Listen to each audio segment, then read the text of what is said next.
Rasti sretna da svi narodi vide, sa strana svih, sa juga i sjevera, kako se rađa i kako se voli, kako se brani zemlja proletera. Rasti cvjetaj pod zvijezdom slobode, partije i pod srcem Tita. Rasti cvjetaj pod zvijezdom slobode, pod rukom partije i pod srcem Tita.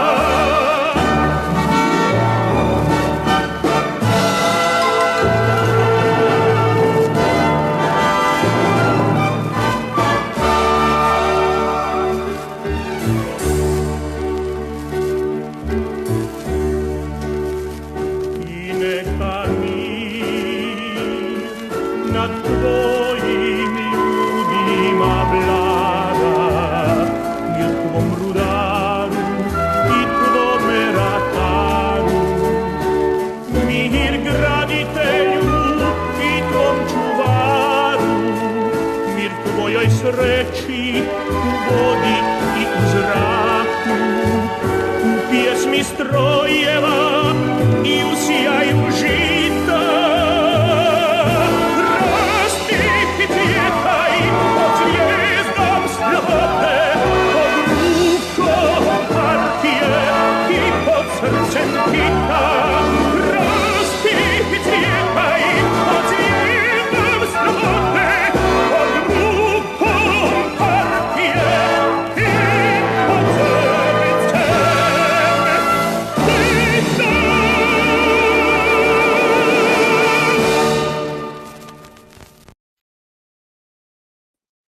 Hello, everybody, and welcome along.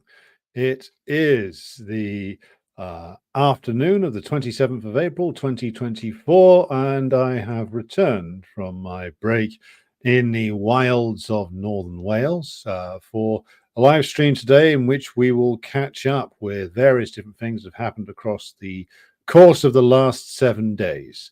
And we will be discussing various events that have taken place when we get to the questions and answer session, the latter part of the program.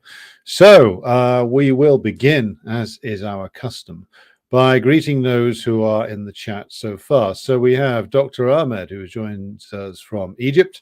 We have Gracinol, who is coming to us from Seattle, Washington. We have Svetlana, who comes to us from Moscow, and thank you for your inquiry. I did enjoy the holiday indeed. We have Peter, who joins us from Perfidious Albion. We have Lee, who is with us, and Steve, who says Kent State observes in its sickest fashion this year.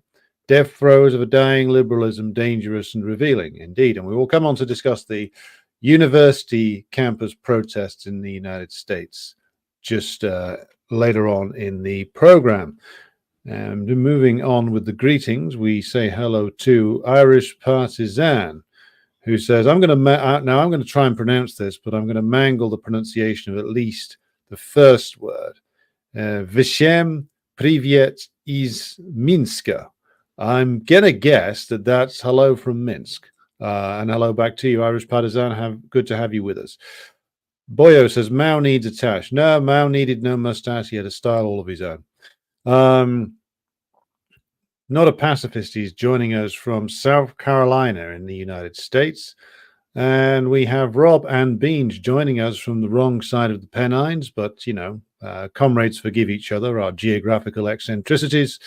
And we have Mohammed Mohsen joins us from, good afternoon, he says, good afternoon from the fascist governmental country of Egypt. Well, good to have two Egyptian comrades joining us this afternoon. Putin's shirt is with us, as is Eric, who joins us from Brazil. Good to have you here. Kawabi is with us from Denmark. And we've got CJ, who says, survived a week without the MELI live streams. Well, I have returned, and so therefore hope to spread the word.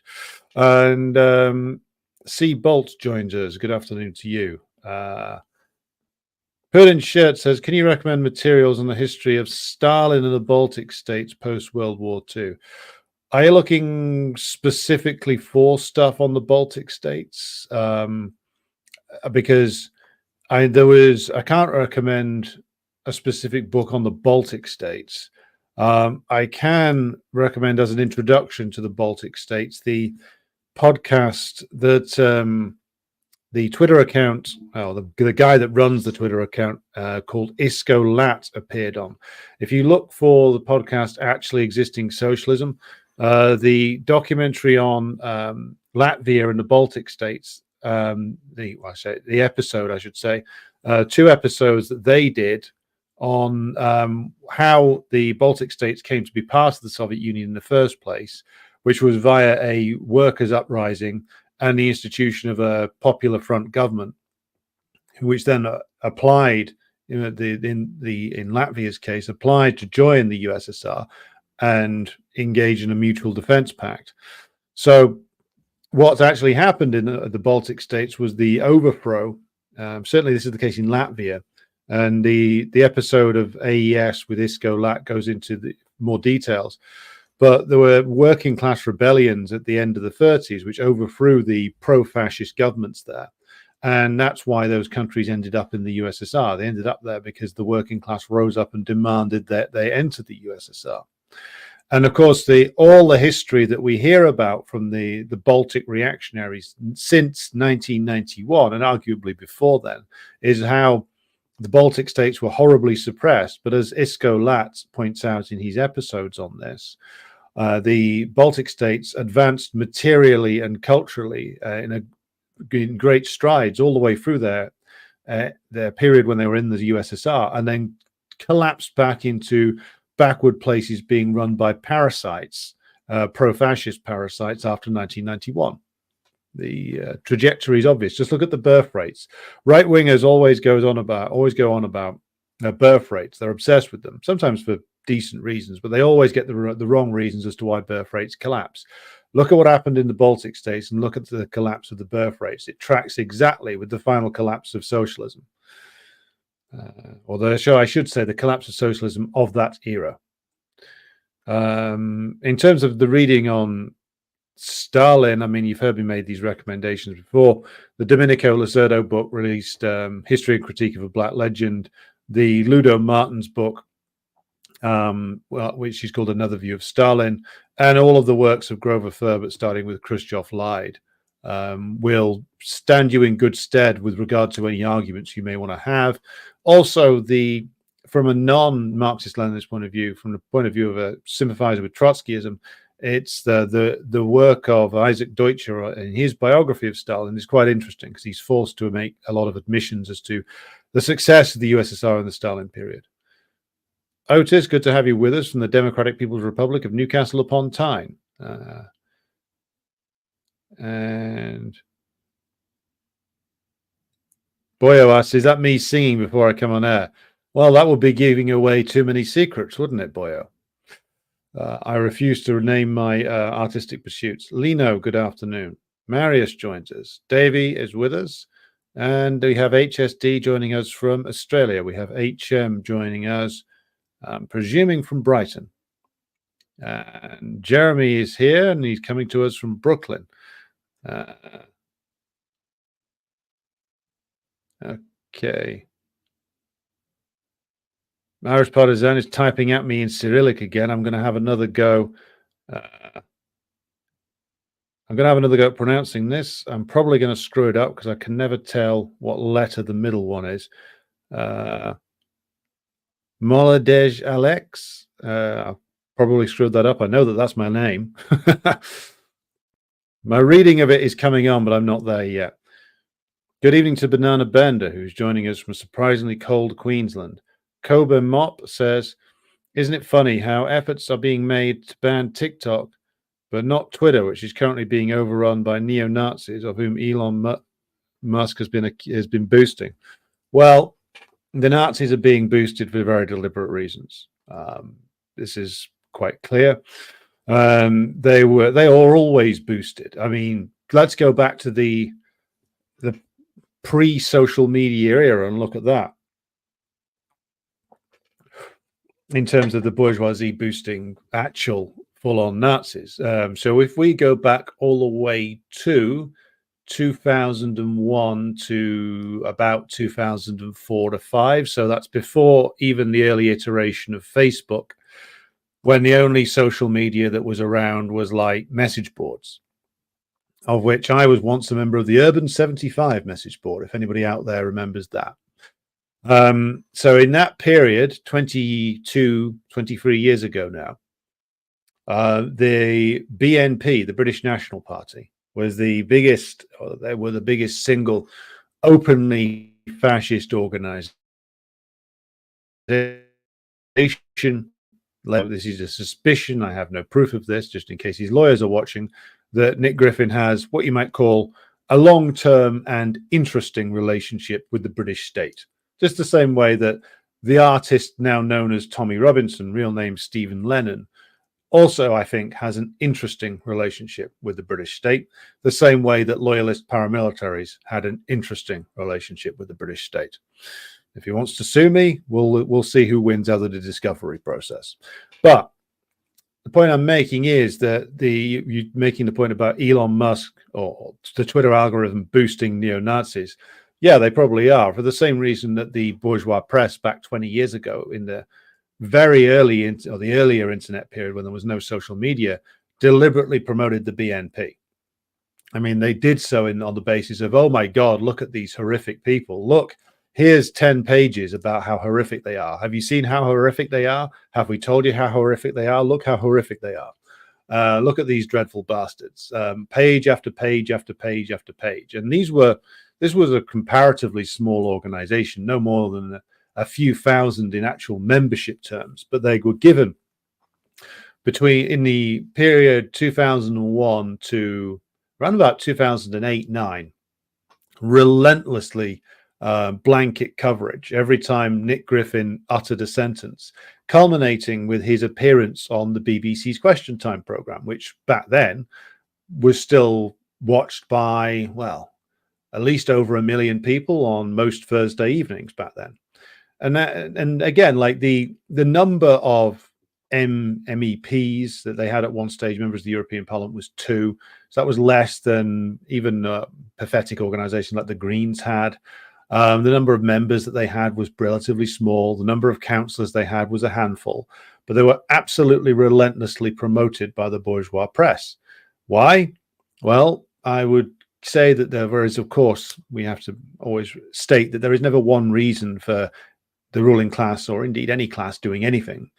But if we had to narrow it down, we could say that the overriding reason was to promote the fascists for various different motivations that the bourgeoisie had, partly as a repository of discontent amongst the most poverty-stricken elements of the working class. That's why they traditionally promote fascism. It's one of the reasons the ruling class promotes fascism.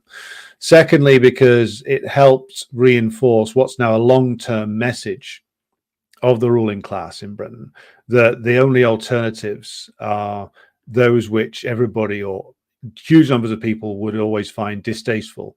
The only alternatives to them are that they promote are fascism, in the case of like the white lower end working class and disenchanted petty bourgeois population, or Islamic fundamentalism, something else which has been indulged in and curated by the British state over many, many years. And both of these fake alternatives were promoted a lot by the bourgeois press. Again, going back to the pre-Twitter era, shall we say, in the late, the early 2000s to the late 2000s, certainly, both of these were promoted relentlessly, just as they are now, and for the same reason. And also with the promotion of that idiot, what's he called, Lucas Gage, is it, and the various other openly Nazi accounts who are nominally opposed to Israel, or at least that's what they say they are. The reason why they are promoted is to give strength to the ruling class's narrative in the United States and in Britain that, oh, well, the only people who can possibly oppose Israel are like Islamic fundamentalists and out and out fascists. Of course, the ruling class have no real problem with out and out fascists. They make use of them in multiple different ways, this being one of them. So yes, this is undoubtedly a promotional operation that is being engaged in here. Marty joined us from Albuquerque, New Mexico. Good to have you with us. Svetlana says, talking of birth rates, the mortality rate here in Russia has been appalling since the collapse of the USSR. Apparently, we are the 5th worst in the world. Yes, this is a case where the Putin system, for all that it has managed to attain a certain amount of stability, has not managed to address the mortality rate, and has barely managed to address the birth rate deficiencies.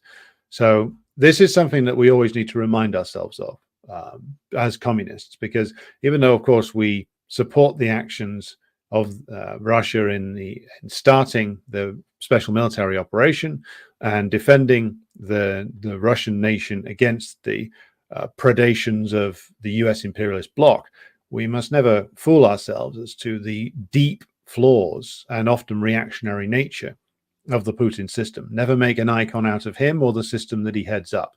As long as he is fighting or leading a fight against US imperialism, then he can be supported. But there are so many things, of course, that would make him an enemy of the Russian working class. So unlike the liberals and the sort of tired and clapped out social democrats who think that Putin is some sort of answer, no, Putin and his system are an intermediate period between the deliberate, treacherous collapse of the USSR by the Gorbachev clique and the Yeltsin group, and the re-emergence of socialism and working class rule in Russia, which will come soon, sooner rather than later, I hope. Irish Partisan says it's telling that Gorbachev conceded to the demands of the Baltic reactionaries in 1989 by telling them that they were illegally brought into the USSR. He invoked the Molotov-Ribbentrop Pact. Yes, which of course, that's bullshit, because as Isco Lat has noted, they were brought into the USSR before the Molotov-Ribbentrop Pact, and they were brought into the USSR thanks to revolts of the working class in the Baltic states, overthrowing the Baltic reactionaries back then. So that's why they were brought into the USSR. It wasn't a deal done to take the Baltic states as part of the division of Poland. That came later. That the Molotov-Ribbentrop Pact, the non-aggression pact between the USSR and Nazi Germany, came later, and only came really after the British and the French, of course, refused all negotiations with the USSR. So apparently it means well done, Alex. That's the Svetlana's translation of Irish Partisan's Cyrillic before. Irish Partisan says Musk has also banned the account of Nelson Mandela's grandson after he stated he was going on the Gaza flotilla. Well, I think we can guess why that is. Nelson Mandela's grandson, I mean, I haven't looked at his Twitter account, but I'm guessing, of course, being who he is, has a large following, especially in South Africa and in the West. And if that flotilla is going to be able to set sail, my guess is that the Israelis are going to do something pretty fucking horrific to it. Why wouldn't they? They've killed people on these flotillas before. And they don't want a very high profile guy being able to document that. It won't do them any good, of course, because there'll be people on those flotillas who have sensibly not announced their presence and will keep their social media accounts active as a result, and will record videos of whatever horrendous shit that the Israelis do. The Israelis are on an absolute binge of criminality now, fully backed up by US imperialism, of course, and British imperialism and French imperialism and German imperialism. So they feel like they can do anything they want. And also, they are compelled by their loss in Gaza and the fact that they have been checkmated by Iran and Hezbollah to continue lashing out and committing crimes everywhere. So this is why they've banned Mandela's Twitter account. They don't want someone that high profile documenting whatever they do to this flotilla, and it won't. Whatever they do, it will not be good, of course. I've been meaning to ask, says HSD, how should we think about the Landback movements in America, Canada, and Australia? It's a good question. I've always been deeply skeptical of these, and I'll tell you why. It is undoubtedly the case, there's no point contesting it, that of course all those were based on, all America, Canada, Australia, New Zealand are all based on, of course, movements of settlers across the oceans to form new nations based on the dispossession of the native population. All that is true. The question is for communists, well, what do we do about that?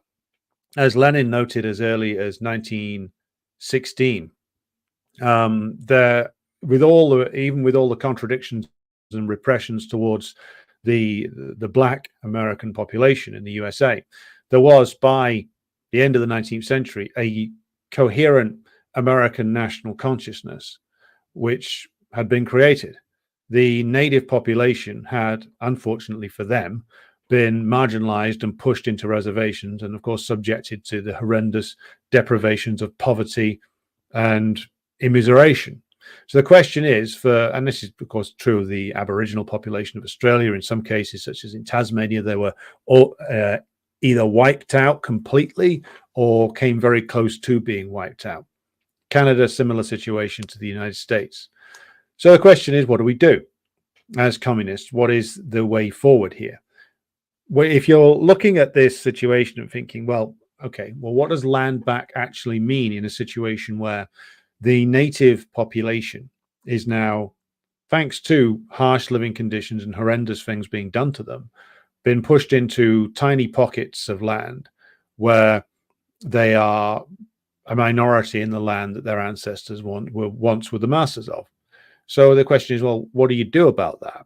And I would say it's that the situation in those countries has reached the point where the only way forward is to have a unified movement of the proletariat that can overthrow the ruling class there, that can then proceed to build a better and, of course, worker-led society and government that would, in terms of the pockets of extreme deprivation in which a lot of the native population still lives, then have a specific programs to build up industry and agriculture in their areas, to actually have them find useful and fulfilling work to do, to be part of the new ruling class of the country, and to have the economic and social basis of their lives raised up to a comparable level with the rest of the working class in a socialist country. Now, are there specific things that should be done to address the needs of the dispossessed native population? I'm sure there are in the United States and Canada, Australia, and New Zealand as well. And the working class of those countries should democratically decide upon what those should be. But this whole land back movement, I think, is something of a false dawn. It's an invention of academics. It's an invention of pseudo-Maoists. The only way you're going to get any kind of justice for the proletarians and semi-proletarians who live, who are the descendants of the native population in these countries now, is through a unified movement of the working class, which overthrows principally the American ruling class, and then the rest of their puppet regimes will fall. And then being able to address, as I said, the issues that affect those populations, which aren't addressed at the moment. Like Justin Trudeau, of course, will begin his meetings with a land acknowledgement. You'll get a lot of Democratic Party politicians in the United States doing that as well. But that's all meaningless. And a lot of the land back justice for this group or that group sort of politics by bacon slicer, so to speak. So slice off a particular oppressed group, say that you're going to take care of its needs by setting up a bureaucracy, acknowledge that it's been oppressed, but then don't do anything about it. That's the way that the American, Canadian, and Australian left have generally moved. Whereas in actual fact, what should happen is that the native populations who are subject to not just oppression from being working class, but subject to additional problems inflicted on them because of their status as descendants of the native population, such as extreme poverty.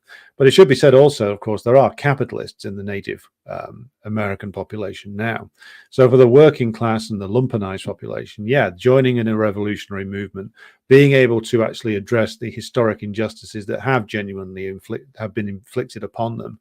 But none of that has to do with like land back movements, which are the preserve now of silly leftists and academics. So proletarian revolution should, of course, include the native populations who have been historically marginalized, and it should end their poverty, marginalization. It should end any suppression of their languages or their cultures or their traditions that has been engaged in by the American, Canadian, New Zealand, or Australian states. And just like in the USSR, their native languages should be promoted, their native cultures should be preserved.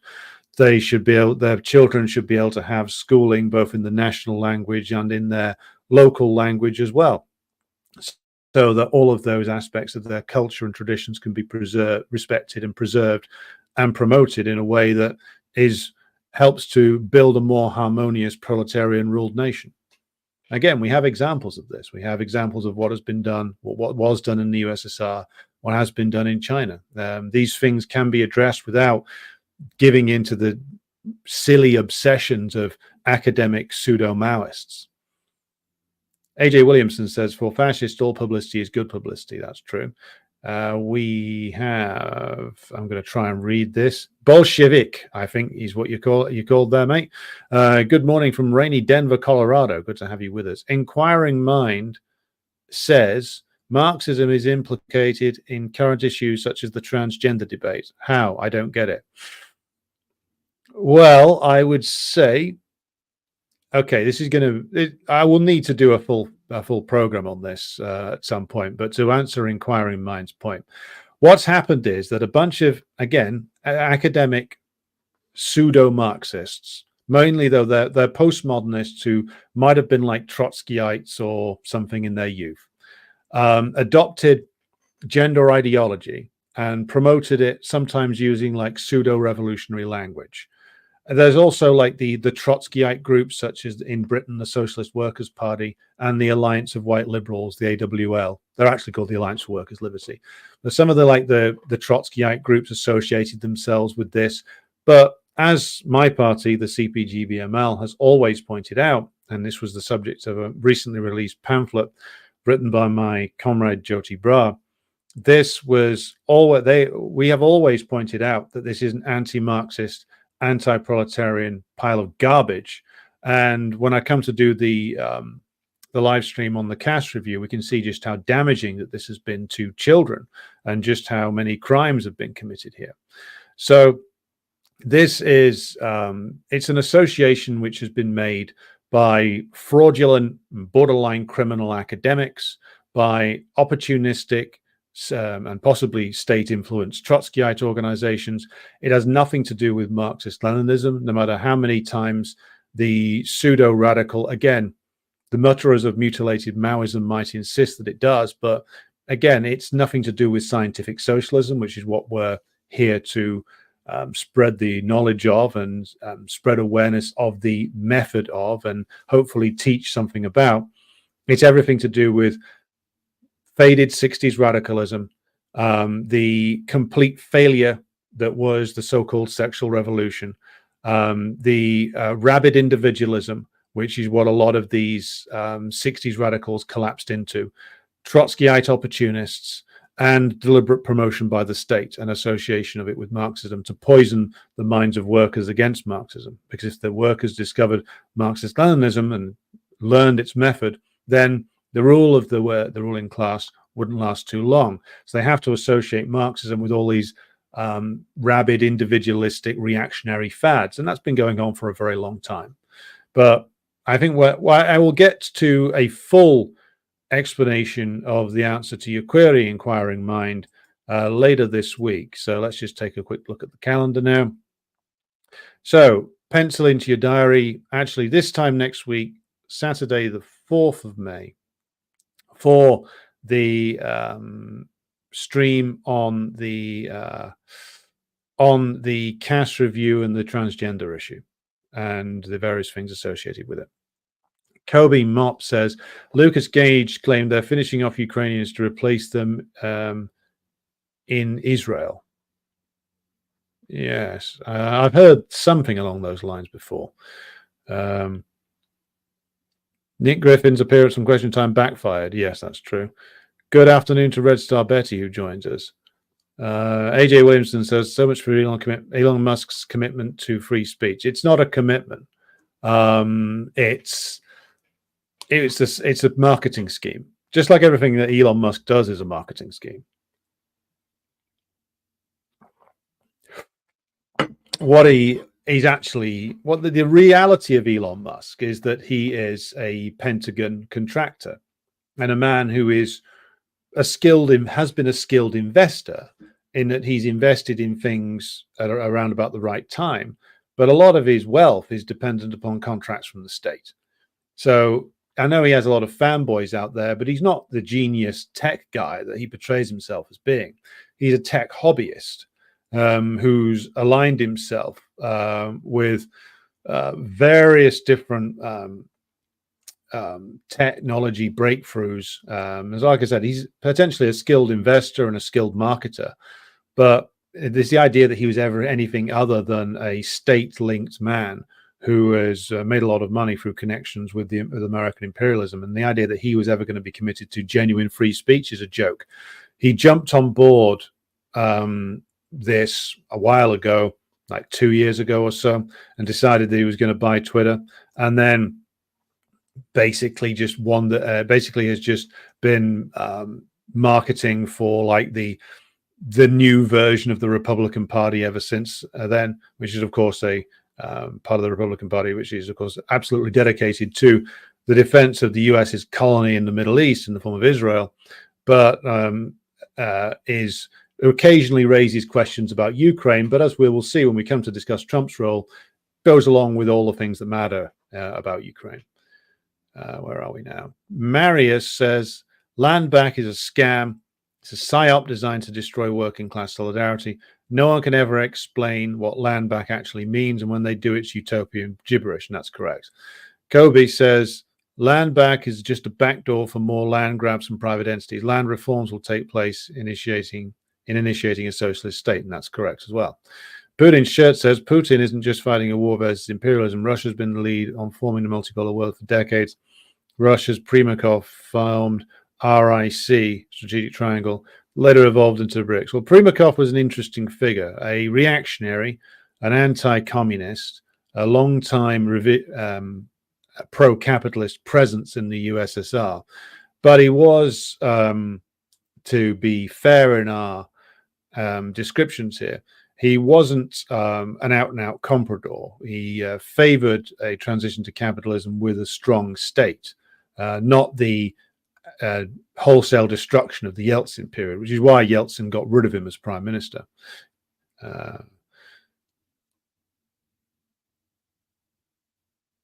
Ben is joining us from Hungary. Good to have you with us. Jawad joined us, and he's catching up on twice the speed. Svetlana says, didn't the English suppress the speaking of the Welsh in Wales? Yes, back many years ago, and for years it was suppressed in from really the conquest under Edward I onwards. So that's like 700 or so years ago.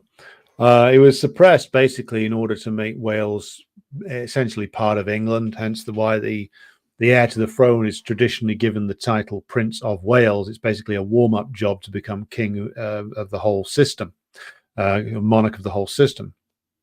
It remained suppressed until like the late 19th, early 20th century, when like various different Celtic cultural organizations started to do that.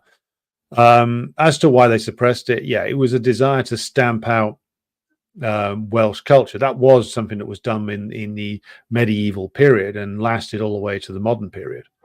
So yes, it wasn't particularly wasn't anything enlightened on the part of the English kings. They just wanted to stamp out potential threats to their rule, which included Welsh culture and language. Marius says, Landback leftists always make the comparison with Palestine. The difference is that the Palestinians are the majority in their area and have regional allies. Also, to add to that, the attempt to create settler colonialism in Palestine came right at the beginning of the anti-colonial revolution. It came after the Bolshevik Revolution, and of course, at the same time, the Chinese Revolution was triumphing. So the Zionists were always the minority, and still are the minority, if you include the exiled refugee, those who dwell in long-term refugee camps in the region. And they've never succeeded in exterminating the Palestinian population. And as communists, we deal in realities, not fantasies. So the reality of the United States of America is that whether you want to, whether you like this fact or not, it is the case that the colonization process got to such a point that the native population was confined to certain geographical areas, that American national consciousness emerged, an American proletariat emerged, one that's become, in actual fact, more unified over the years, not less.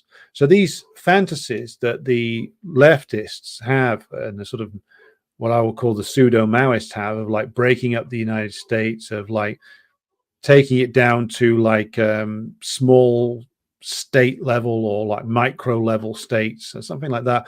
These are all reactionary fantasias, which, to be quite blunt, anybody who indulges in them, I cease to take seriously, because the enormous power of the American proletariat isn't something to be airily dismissed or dismissed under the banner of a fantasy about, you know, creating some new nation that would restore the land and restore the land to the native population. This is not just a fantasy; it's a cruel fantasy. The only way the native population, the indigenous proletariat, and their descendants, I should say, are going to get any amount of justice is through a unified movement of the American proletariat. To claim that this land back initiative is anything other than the fantasies of academics is cruelty and stupidity. And again, I say cruelty and stupidity because academics, and particularly leftist ones, are some of the cruelest and stupidest people that the world has produced thus far. They should stop with this intellectual masturbation and start turning whatever intellect they have towards the more serious business of building the connections with the masses that the American communists must build in order to work towards the overthrow of the American imperialist system. And then a unified socialist USA can be built. Now, a lot of people will start screaming and say, oh my God, how can that possibly be? Blah, blah, blah, racist, blah, blah, blah, chauvinism. All of which, of course, has some validity to it. But of course, if you take the consciousness that the American proletariat has now and think that it can never change, then you're not only not a Marxist, you're also an idiot. The rule of life is constant change.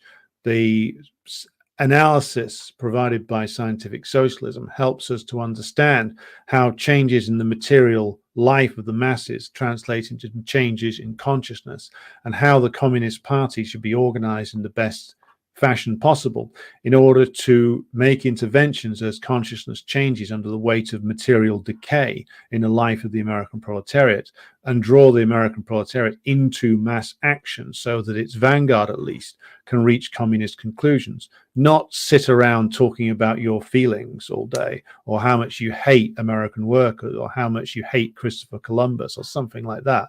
All of that is, and I'm going to be rather blunt about this, a load of old fucking shit.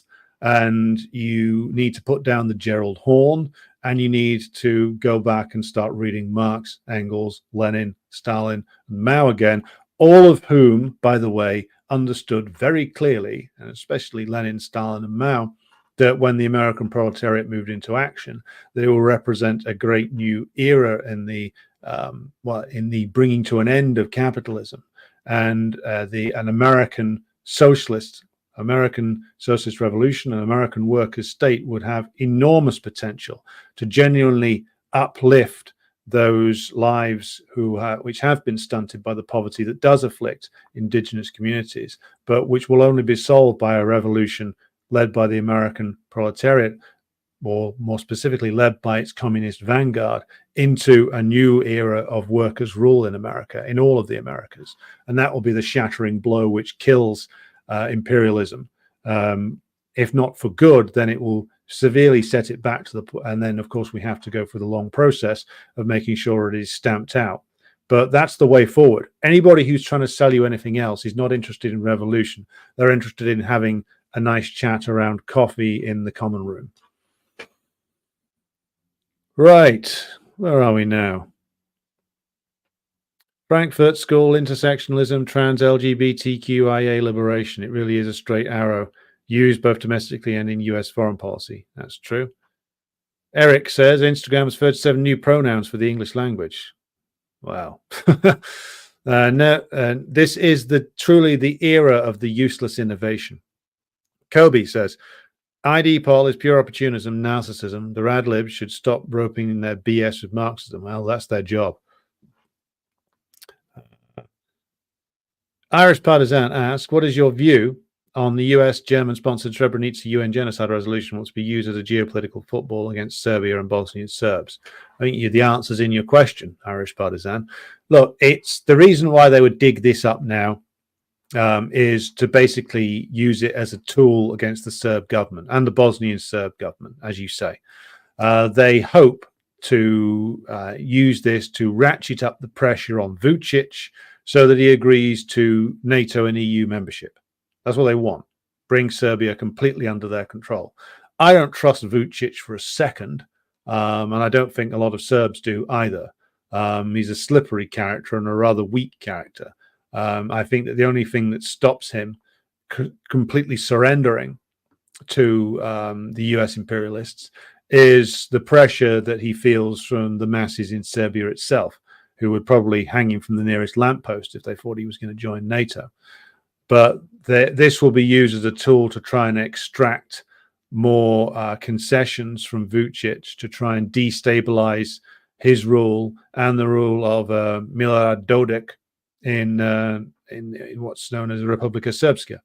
So it's another scam perpetrated against the Serbs. I mean, also the idea that Srebrenica was the only massacre in that war is, of course, also untrue. There were massacres of Serbs in Croatia and in Bosnia, some of which were done by, of course, Al-Qaeda men who were brought in by, you guessed it, US imperialism and their allies. So the Serbs were always identified as the group that had to be hammered by the US imperialists in order to properly drive through the full breakup of Yugoslavia, its full destruction. This is, of course, another reason why, I was reviewing when I was on holiday, because I know how to enjoy myself, some writing from Enver Hoxha, a great man, a great revolutionary, but I think catastrophically wrong on several questions, one of which was the question of what the Titoite system actually represented. He goes on and on and on about how Tito's doing this, that, and the other. And, Tito had his drawbacks, some quite severe drawbacks, it must be said. And his system, of course, didn't survive him by long. But then again, neither did Enver Hoxha's. But what he gets wrong, Hoxha gets wrong, is the idea that the Yugoslavia was a solid ally of US imperialism. I'm sure there were those opportunists inside the Yugoslav system who believed that they were solid allies with US imperialism. But the actions of the imperialists particularly after the death of Tito, show us that there's no such thing as an ally when it comes to imperialism. They were prepared to tolerate the socialist system in Yugoslavia whilst it was advantageous to them, just like they were prepared to have social democratic reforms made in Western Europe. So they were prepared to tolerate quite a bit from Yugoslavia. And Tito got some strategic maneuverability thanks to his positioning himself between US imperialism and the Soviet Union. But of course, all of that was withdrawn when imperialism lurches into crisis and they go on the offense. And that happens from the early 1980s. Of course, Tito's mistakes, and not just him, but the Yugoslav government's mistakes in joining the IMF and taking out ruinous loans, helped to train wreck the Yugoslav economy. But their biggest mistake, perhaps, was in seeing that the US was ever anything other than a convenient alliance taken out at an important time in terms of Tito's split with the USSR. Of course, I think Tito understood that. I don't think his successors understood it to anything like the same degree. Hence the disaster. And I don't think Hoxha understood it either. Then again, Hoxha's successors made a biggest fucking balls up of it as Tito's successors did. And they didn't have anything like the same problems to deal with, but different problems, in fact. HSD says, thanks for your answer, Ari. Landback movements. I think along the same lines. However, how do we distinguish between landback movements in Australia, Canada, and America, and the Palestinian claim? Palestinian claim is based on a different set of concrete realities.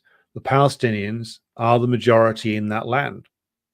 They've never stopped being the majority in that land, despite all the attempts to expel them. And they have consistently waged a national liberation struggle that has gone on for the last 75 years. So there's the distinguishing feature right there. They're still the majority. Now, whether, again, like a lot of leftists don't want to engage in this, but there's a Palestinian national consciousness is there. A Palestinian national liberation struggle has been consistently waged. They are the majority in that land. The attempt to impose the settler colony of Israel is very, very shaky. Is there even an Israeli national consciousness?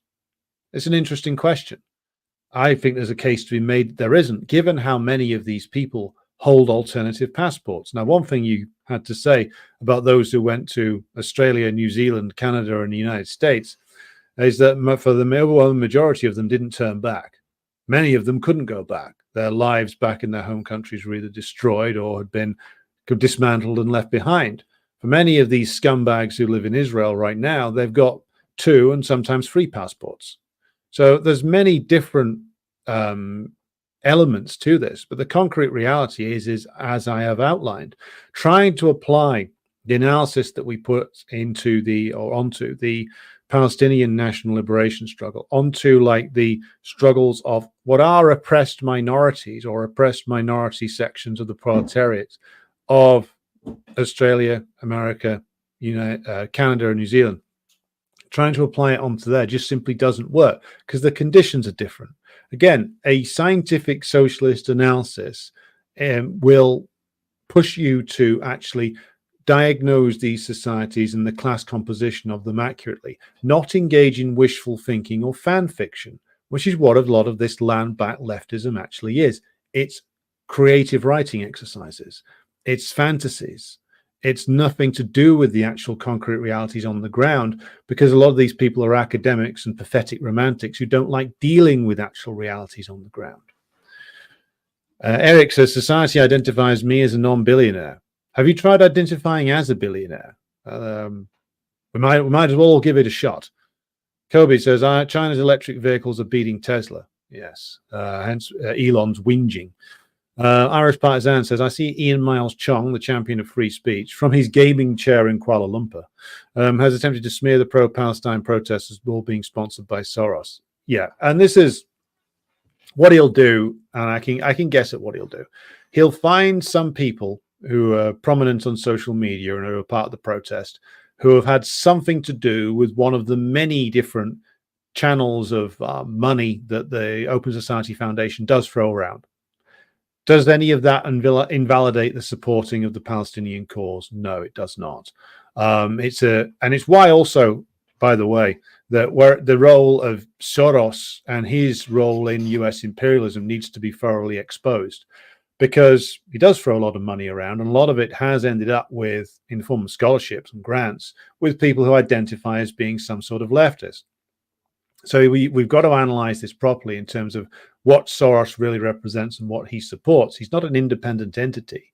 He operates as part of US imperialism. And even if some of his grants have found their way into the hands of people who now take part in Palestine solidarity protests, doesn't mean that Soros is organizing these things, for God's sake. It's that the cause is correct. Chong is just throwing this around because he's trying to keep his audience away from Palestine solidarity. And so he's throwing out buzzwords to try and keep them distracted, essentially. Ben says, I find brutally revealing that Lithuania, Latvia, and Poland will repatriate fighting-age Ukrainians, also stomach-turning. Truly the only safe place for Ukrainian refugees today is Russia. Well, as Arestovich said, Alexei Arestovich, I think he's one of his blog updates or one of the interviews that he does, now that he's sort of completely gone rogue. He's not in Ukraine. I think he's in Greece. Correct me if I'm wrong about that. So Arestovich said something quite interesting recently. He said that, well, what will happen when the Ukrainian regime and the various reactionary regimes in Eastern Europe and Germany and France and Britain will then all deny these Ukrainian men access to consular services, will deny them the opportunity of renewing their passports, and probably deny them banking services, cancel their bank accounts, force them to go back. Well, what if, said Arestovich, Putin and the Russian government then turn around and say, well, any Ukrainian who wants to apply for refugee status in Russia is free to do so. Now, of course, many of these men have run to the West thinking that they would be finding some sort of paradise. What they've actually found is work in low-paid sectors, like the retail sector, which, of course, is infinitely preferable. It's better. You're better off working in a warehouse for Asda than going and getting your kneecaps blown off on the Eastern Front. So many of them won't, of course, want to leave. But, of course, it might be a smart move for the Russian government to step forward and say, see, we don't want to see these people sent as cannon fodder into the Eastern Front. We don't want them to die. If any of them want to apply for Russian passports, we'll consider their application. I bet they get a few thousand who would be prepared to apply for a Russian passport. Be an interesting move.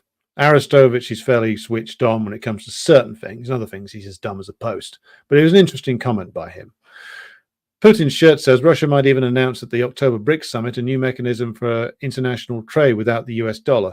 BRICS has called on all national finance minister members of BRICS to work towards this goal. It's interesting.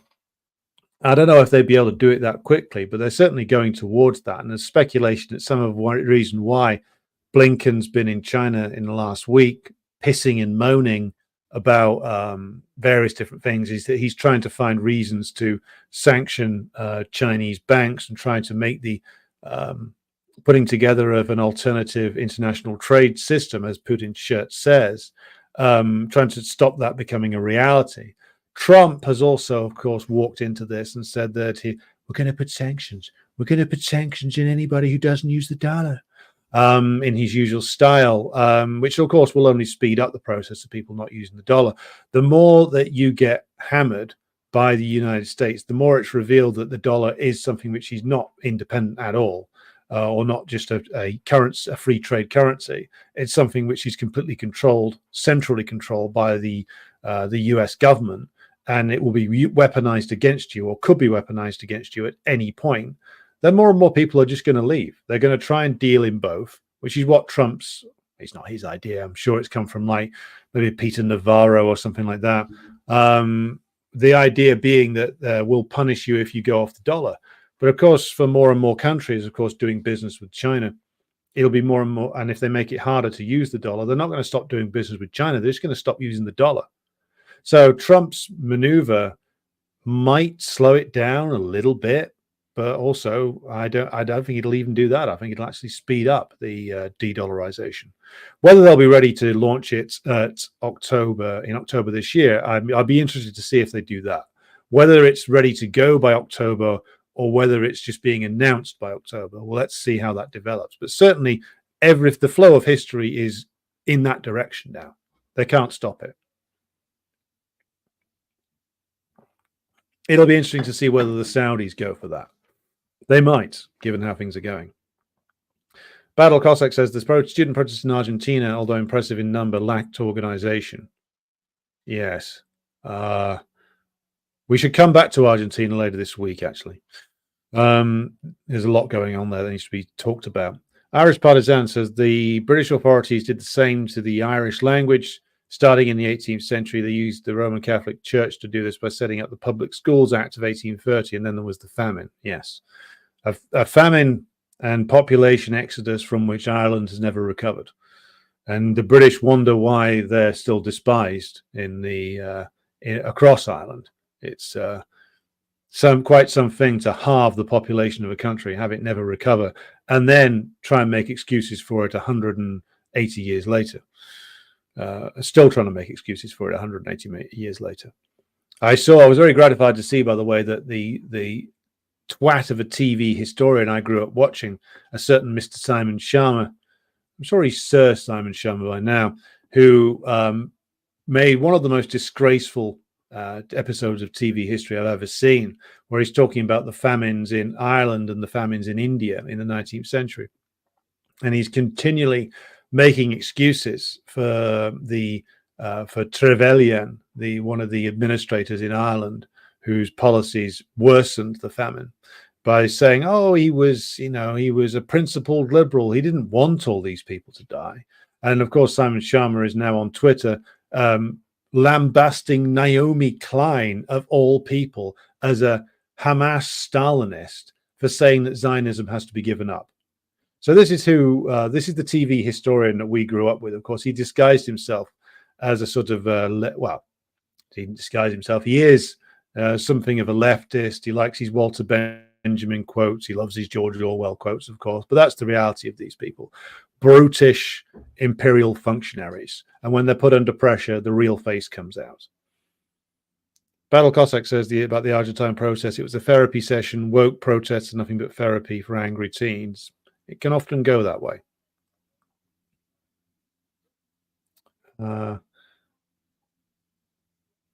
What exactly is degrowth and how it affects our class? Well, that's a question from Clinton Frazier. I can give you a one-sentence summary, but I think this would merit an hour's discussion. Degrowth in the context of this crisis of imperialism, what the Greens will talk about. Like, I read the book by the Green Party leader, or former Green Party leader, Caroline Lucas, years ago now. Must be 15 years ago I read this, where she said that we need a zero growth economy, and came up with a load of gibberish justifying it. Now, what degrowth is, according to the academics, is, of course, that we should degrow like polluting sections of the economy, that growth should go into reverse, we should do rewilding, etc., etc. Now, I would need to spend a lot more time explaining what it actually is, but what it means in terms of how it affects the class, which is what you asked. It's the latest justification for the destruction of means of production. So when capitalism slides into a crisis, to go back to the old quote that's a favorite of mine from Andrew Mellon, what the capitalists need to do is to liquidate capital, liquidate means of production, liquidate commodities, liquidate labor, etc. And you carry on liquidating all of these things until, of course, you've liquidated enough of it to render production profitable again. Degrowth, so-called degrowth, now is the ideological wraparound they will put around this destruction of means of production and commodities, and they'll do all that and they'll call it green. So it's basically a good old-fashioned, shall we say, purge of the system, purging what the capitalists would call the excess, but doing it under the banner of green politics. Now, that's a very short summary, Clinton. If you want me to address it in more detail, I'm happy to do so, but it'll take me a week or so to put something together on that. Let me know if you want more on it. Kobe says Maoists are second-generation Trotskyites. Often that's the case. There was a big crossover between the two. But I will say this. Maoists have got very little to do with Mao. Especially, no, I should be more clear on that. Western Maoists, the kind that you would find in France and Britain in the 70s and 80s, have got nothing to do with Mao. Some of the American Maoists, such as like the Revolutionary Union in the early years pre-1985 or 1980 years of the Revolutionary Communist Party, but before it became Bobovakian's personal cult, were much more serious. But now it's just basically a sad joke, very similar to Trotskyism. In China, says Battle Cossack, you can become a billionaire as long as you follow the party line and never break the rules. That's why it's called a dictatorship of the proletariat. I take issue with you on one point, which is that China isn't a dictatorship of the proletariat. It formally renounced that in the Yang Zemin period. So it adopted a version of the old Khrushchev formulation of being a state of the whole people. I hope that they reverse that decision, but that's where things stand at the moment. And inequalities in wealth, in terms of socialist states, yeah, you're always going to get a few.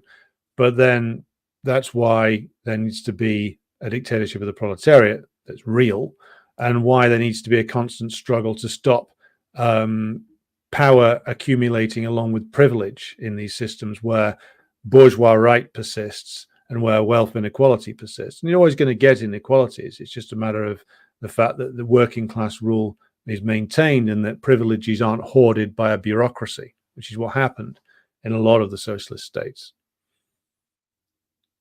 Hello to Steve Choate, who joins us. Hello to Zuleika, who joined us. Ari Yugoslavia, says Irish Partisan, when Tudjman stripped the rights of the Croat Serbs in 1990, Western powers never batted an eyelid. When he ethnically cleansed the Serbs in 95, the same as Clinton supported Tudjman. Yep. Ari, the refoulement of Ukrainian men in the EU. When Che Bose broke the story last year, he was accused of spreading fake news. In hindsight, it was a kite flying exercise. Yeah, I mean, they're going to basically try and deport them.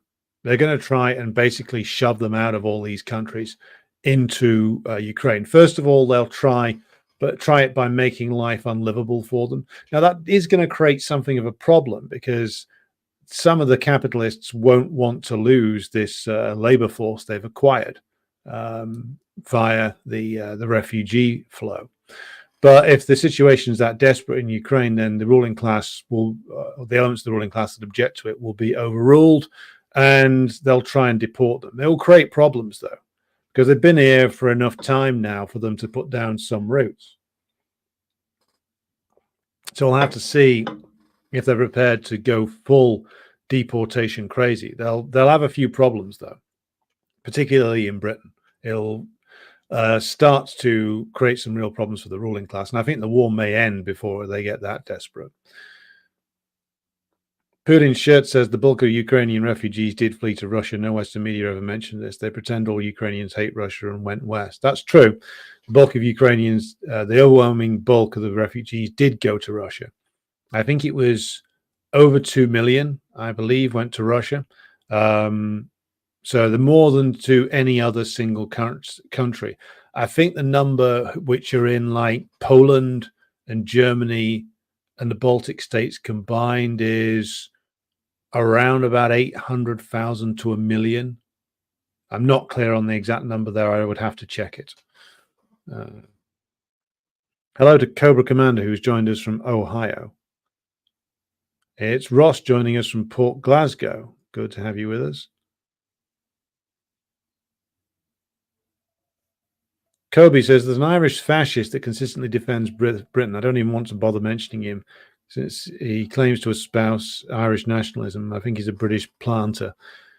Yeah, there's all kinds of Irish fascists, and what you generally find is once you dig into them, they all basically have roots that go back to British fascist organizations. And given that British fascist organizations all come out of the British bourgeoisie, essentially these guys, no matter what they say, what they actually believe about themselves, they're all dancing to a tune which is written for them in London. So they're not people to be taken seriously. Grassy Knoll says Klein's book, The Shock Doctrine, was interesting. And many people will say that was her most interesting book. I didn't find it particularly interesting. But again, it could be an interesting introduction to this subject. I mean, Klein's big revelation there, and the reason why it's her best book is it's the one where she came closest to an actual Marxist analysis. I'm still nowhere near it. Her big thing there was that capitalists will sometimes create crises and exploit them. Well, great. Thanks, Naomi. I got that from reading Marx and reading Engels and reading Lenin. Like, it's the one where she gets the closest to Marxist analysis, and that's the one where that's the reason why it's her best book. I mean, No Logo, God, it's unreadable shit. The climate change one is basically fan fiction. So yes, easily her best one. Still, you get a lot out of. You could better spend your time reading other things. Muzzle Paint says Walter Lacker was an author I read in my youth, thinking he was giving insight into fascism. In reality, he was a dyed-in-the-wool German Zionist. Happens to a lot of us in terms of what you discover about people you read or versions of history we were given as young people. And you can find out then later on that the version of World War II that we were given was a carefully curated series of lies. These are revelations that we should welcome because it means we are growing in our understanding. Lavrov, says Putin's shirt, made a clever comment in response to Boris Johnson crying about the West losing its hegemony if Russia wins. He said this shows Western states violate UN Charter's principle of equality of states. Yeah, that was never real. The UN was always a joke organization. It was something that was founded basically to make it look as if the imperialist powers gave a shit and had learned lessons from the horrors committed by German and Italian and Japanese fascism in World War II. But in reality, it was something that was just designed as a veneer to cover over the interests of the imperialist powers. Bear in mind, again, I bring this up over and over again, but the French killed 40,000 Algerians inside 2 weeks in 1945, just after the UN Charter had been signed and the UN was barely a couple of years old as an organization, with France as one of its founding members. So what has it ever been worth? You know, the US went on to kill 3 million people in Korea, another 3 million in Vietnam. How many, God knows how many hundreds of thousands more in uncounted counter-revolutionary wars all the way across the world. They sponsored the killing of between 1 million to 2 million Indonesians in 1965. Like, what difference has the UN ever made to anything, ever? How has it ever constrained the US imperialists? It hasn't. It's a fantasy and a jobs program for petty bourgeois fools, and it's believed in by petty bourgeois fools. Irish Partisan says, yes, it's Sir Simon Sharma, commander of the British Empire. I wonder if he gets his own submarine. Not that Britain has many submarines going spare at the moment. University professor of art history and history at Columbia University. I bet he's not joining the protests.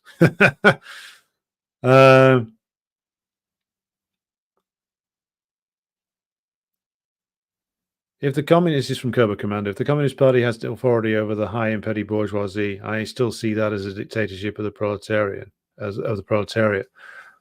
Well, it's not, basically. Again, like the Chinese revisionists gave up the dictatorship of the proletariat officially 20 years ago, and they did it and said they're now a state of the whole people. And they have changed the language slightly. They're now going back to language of like the 1950s, saying that they're echoing the language of the new democracy period. But they've given up the dictatorship of the proletariat, formally speaking, formally renounced it. A Communist Party has authority over the high and petty bourgeoisie, But is the Communist Party of China, is the Chinese Communist Party still a mass party of the Chinese working class? It has the support at the moment of the bulk of the Chinese working class. That's certainly true.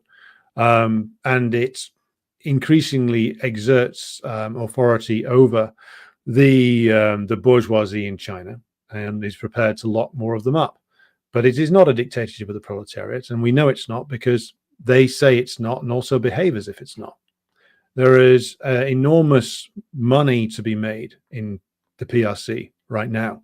Again, not just if you follow the rules, but if you're good at looking as if you follow the rules. There's a reason why they have to lock up so many people for corruption. Why do you think that is? It's because they have a capitalist system there. They have a system of commodity production with significant planned state-owned and operated parts of it, true, where the state still has its hands on the process of credit creation and finance, true, but there's still a very significant capitalist sector.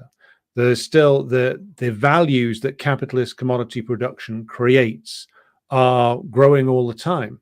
So the anti-corruption drive, whilst it's a welcome development, is really, I would compare it to somebody bailing water out of a boat that they're also drilling holes in the bottom of with the other hand.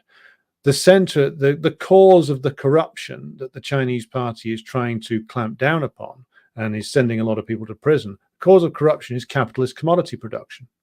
So it's not a dictatorship of the proletariat. And again, we just go off what they say and what they do.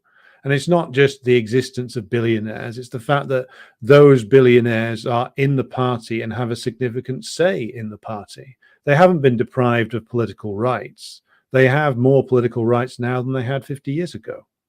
So it's not that. We defend China against the US imperialists. We acknowledge the achievements of the Chinese Revolution. We say that the Chinese Revolution has not reached its fullest expression yet. It's still an ongoing process. But China's been on the capitalist road for 50 years nearly. Again, I would defend, to quote Harpal Bra, I would defend China if it was just purely capitalist and was a non-imperialist capitalist nation in the way that the Russians are. But again, I do not, and we must not call China things that it is not, or pretend that it is engaging in practices that it is not, or ignore the problems that system creates. It does create problems, and problems that the US imperialists are thus far unable to exploit, because the fact is that they underestimated the strength of the Chinese system, and it has proven to be far stronger than the imperialists calculated, but they've still got problems. And a lot of those problems go back to capitalist commodity production. And as to paraphrase Zhou Enlai, it's still too early to tell how the process of the Chinese Revolution will play out. It's still an ongoing process. I hope it will play out in the redevelopment of working class rule in China, because at the moment you can't say that there is working class rule in China. There is a certain influence of the working class. There's also a certain influence, right, a large influence of a capitalist class there. And it's, again, they got rid of the dictatorship of the proletariat 20 years ago, recognizing a reality that such a thing didn't exist anymore. Right. Ross Cousins says Naomi Klein's another who's gone to shit since getting a load of think tank and grant money, along with getting an executive position heading up a university fund, if I'm not mistaken. Yep. It's funny how that always plays out, isn't it? On fascism, Dimitrov is the best thinker. Dimitrov and Palmed Up being the two leading thinkers. Rupert Fellow says Zionists and Nazis' aims coincided. Indeed they do. Lord Balfour was an anti-Semite. Indeed he was. What's my opinion of Lord Byron and the Romantic movement? Interesting question. I've just bought a selection of Byron's poetry, so when I've read more of it, I'll come back to your question, Iris Partisan. I'm an admirer of some of the work of Shelley, Percy Bysshe Shelley. I think some of the Romantic movement collapsed into, shall we say, back passage inspection, by the likes of Keats and people like that. But when I've read more of Byron, because I've not read that much of Byron's poetry, I'll come back to you with a definitive opinion, Irish Partisan.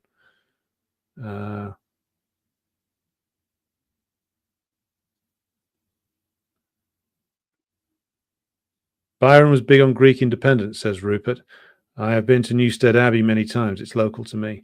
Irish Partisan says, Blinken's trip to China turned out to be a total disaster. Chinese ambassador at the UN Security Council accused the US of being instigators of the Ukrainian proxy war.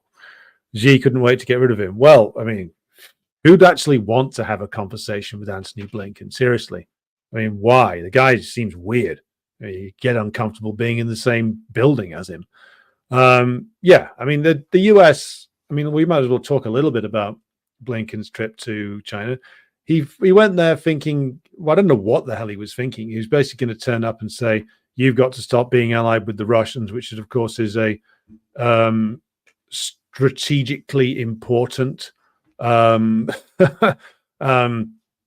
relationship with the Chinese, for the Chinese. It's key to a whole load of programs that they've got running. So why on earth would they renounce it? I don't think Blinken reasonably expected them to renounce it. I don't think even he, or at least whoever's writing this stuff for him, is that stupid. It's probably more to do with the idea that I think they wanted to go over there and see what they could do. I think it's more of a maneuver to prepare for like full-blown sanctions against China, or much tougher sanctions against China, thus of course actually forcing a radicalization in China still further. So the hostility against China has never really ended. I mean, the US has always would have preferred essentially a Soviet style collapse and then rule by pure compradors like a Chinese version of Yeltsin's group. They never got that, of course, thankfully. So what they want to do now is they think, and again, this is completely stupid, but they've only got one way of thinking now.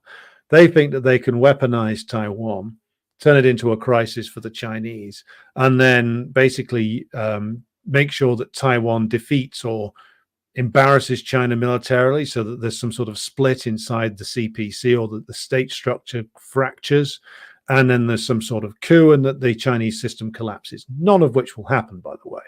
I think in the end, the Chinese will be successful in their waiting game. The wretched, most deranged compradors in Taiwan will eventually be, I think, removed, and the Chinese waiting game will be rewarded. Essentially, they will get back Taiwan via peaceful negotiation. I'm not 100% sure of that, but I think the US's war plan for Taiwan will blow up, not literally, or will disintegrate, because it's the same plan that existed for Ukraine. I mean, the US fleet will probably be a little more active in trying to stop it or restrict a Chinese invasion, but they still plan upon using the Taiwanese and maybe Japan and maybe the Philippines as the foot soldiers for this. They don't plan on using their own army for it. Their strongest asset, as Andrei Martynov has, I think, correctly observed, is their submarine fleet, especially, which the Chinese might not be able to match as yet. So the Chinese will continue to push forward with all their various different plans. With regard to Taiwan, I think it's just a case of whether the US manages to push the compradors in Taipei to do something completely suicidal. Like, what they want to do is to push them to formally announce independence and then dare the Chinese to invade. That's what they want. There is, we would be foolish to underestimate this, constant dialogue seems to be going on between at least some factions in Taiwan and the Chinese government. I know that the former Taiwanese president was meeting with President Xi recently, and therefore you can see there that there is a back channel constantly going on, back channel diplomacy constantly going on. There's, of course, the myriad links between the Chinese mainland and the island of Taiwan. There's all the family links between people on the mainland and people in Taiwan. There's a lot of Taiwanese investment which has gone into the Chinese special economic zones over the last 40 years. A lot of economic integration there.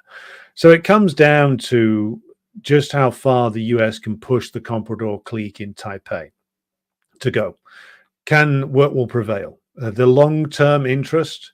I mean, again, there's no barrier to Taiwan joining the People's Republic of China on a one country, two systems basis. The compradors need not even lose all their money, providing they're prepared to cut off their more toxic relations with US imperialism. So can US imperialism succeed in pushing the compradors into destroying Taiwan completely? Looking at the Taiwanese compradors, there's certainly some of them who would be more than prepared to do so.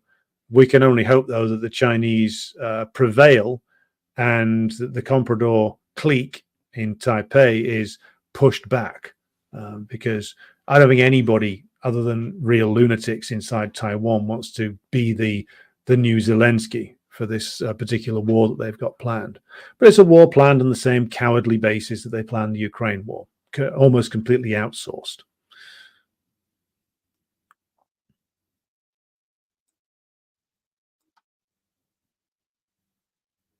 Kobe says, I don't see the capitalists in China as any different to net men. They're much more powerful than the NEP men ever were. They've got much more capital than the NEP men ever had. They have much more influence than the NEP men did. So it is a different situation. I also disagree with your next comment. China never fully adopted the Soviet model. True. What they have is just an extension of their new democracy model. The new democracy model came to an end with the Cultural Revolutionary period. So what this is a backward step.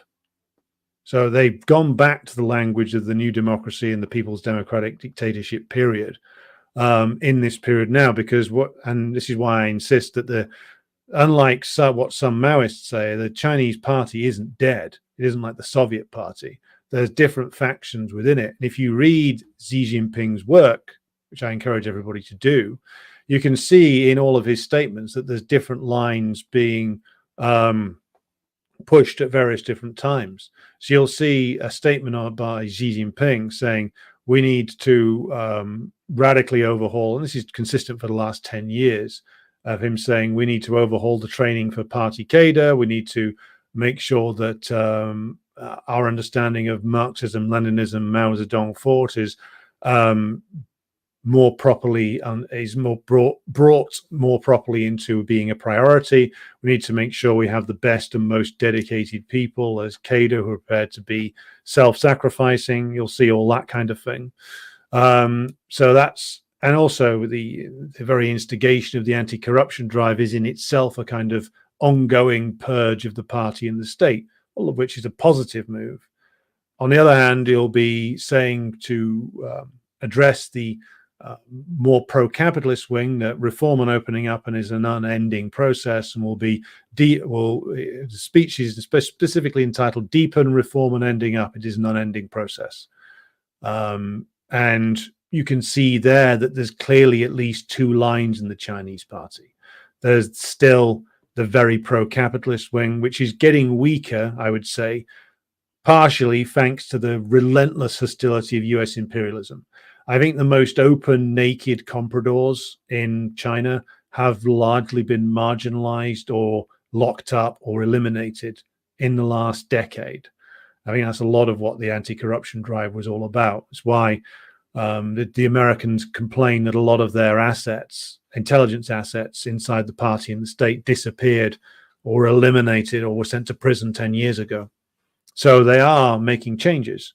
I hope these changes go in a more and more revolutionary direction, because the revolutionary wing of the Chinese party is still there. If it hadn't been still there, then China would have collapsed like the Soviet Union in 1989. It's the revolutionary wing of the party, I think, which helped preserve the PRC in 1989, because there was a liquidationist wing there under, as I've said before, Zhao Jiang and others who were aligned with the compradors who were running the Tiananmen Square protest, who we know many of them were working for the US imperialists. So it could have ended up in a bad way for the Chinese back then, but thankfully, there's always been a strong revolutionary and still an existing proletarian wing to the party, which is still able to exercise some influence. It's never been the paralyzed corpse, shall we say, that the Soviet Party turned into before the end. And even the Soviet Party had, right up until the end, an opposition within it. That's why, again, like many Maoists and Hojerists got this wrong. There were always opposition. There was always opposition to the revisionists, quite strong opposition, right up to 85, 86. The problem was that they were bound up in a system which forced unity at all times and didn't allow conflict to break out into the open. It's another problem that the Chinese official Marxism, Leninism has, which is that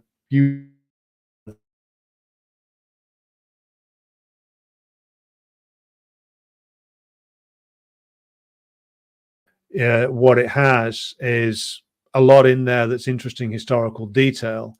What they do not emphasize, and which they deliberately steer clear of, is any mention of the fact that the class struggle intensifies under socialism, which is undeniably true. And it's not, Mao expounded upon that at great length. Stalin talked about it. Lenin talked about it. The modern day Chinese official ideologists don't. And it's not something which, as far as I know, is talked about too much inside the Chinese party in official settings. I'm sure it's talked about behind the scenes. I'm sure there's many factions in the Chinese party that do talk about this. But again, like, it's an interesting to see how these developments are playing out. I think that things are becoming more radical in China as time goes on, and the pressure of the imperialists is making that radicalization speed up.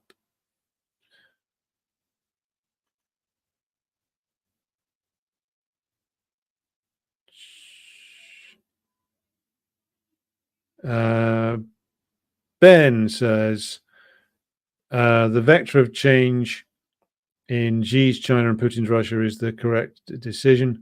We can't say where it leads, but the changes we have not seen in a century are encouraging. Some argue that the Chinese model is closer to Marx than the Soviet model. Well, I'd like to read their arguments. I know that those such arguments exist, and perhaps we could address them on a future program. Do you think the UN should be axed, or do you align with countries that form the group of friends in defense of the UN Charter? I mean, that's whether it is axed or not is an interesting question.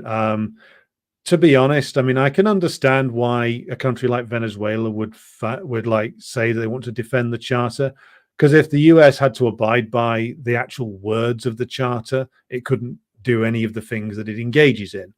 But there is a political point to be made here, which is that that the defending like these principles that are in the UN Charter is one thing. Sowing illusions in the UN is quite another. And what the social democrats, especially in the West, do is sow illusions in it. And so, I mean, I would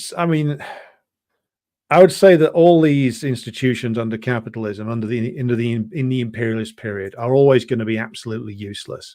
I mean, to be honest, I think the way in which I would like to see it go in the short to medium term is that some sort of more loose state-based international system for the management of trade and conflicts would maybe be formed by the BRICS group, that would be more of a loose structure that doesn't pretend to impose some sort of global system of governance or global system of rules, but it's just about making sure that certain rules are followed in international disputes, and certain frameworks and laws are abided by. The UN's never done any of that. So I can see why the Venezuelans and others formed that group.